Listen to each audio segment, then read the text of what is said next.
আসসালামু আলাইকুম। আমি রায়ন আহমদ, সভাপতি, প্রতিষ্ঠাতা বিশ্ব মানবাধিকার রক্ষা সংঘ।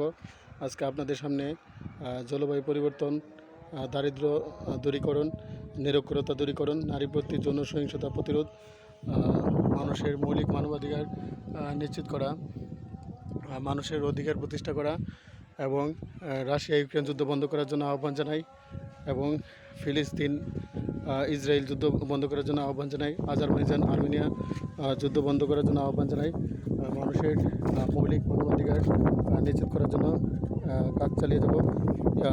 ইরান ইসরায়েলের যে সংঘর্ষ, দ্বন্দ্ব, যুদ্ধ এই বন্ধ করার জন্য আহ্বান জানাই। ইসরায়েল লেবাননের মধ্যে যে সংঘর্ষ, এইগুলো বন্ধ করার জন্য আহ্বান জানাই।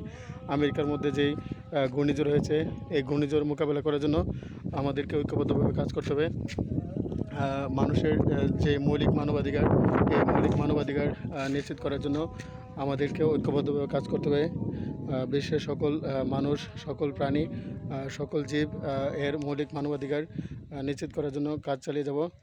বাংলাদেশের 18 কোটি মানুষের শিক্ষা নিশ্চিত করার জন্য কাজ চালিয়ে যাব।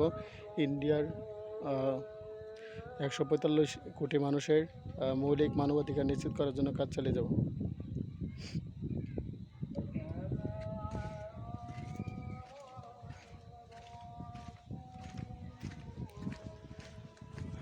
সারা বিশ্বের সকল মানুষের মৌলিক মানবাধিকার নিশ্চিত করা আমার জীবনের লক্ষ্য। বিশ্বের সকল মানুষের মৌলিক মানবাধিকার নিশ্চিত করার জন্য আমি রায়ন আহমদ কাজ চালিয়ে যাচ্ছি।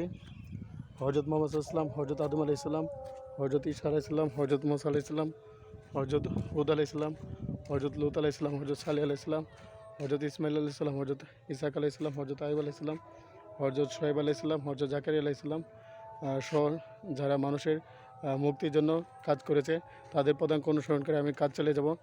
অনলাইন হ্যারাসমেন্ট এবং সাইবার সিকিউরিটি, ফুড সিকিউরিটি, নারীর প্রতি যৌন সহিংসতা প্রতিরোধ, নারীর প্রতি নির্যাতন প্রতিরোধ এবং চাইল্ড লেবার বন্ধ করার জন্য আমি আমার সারা জীবন উৎসর্গ করব।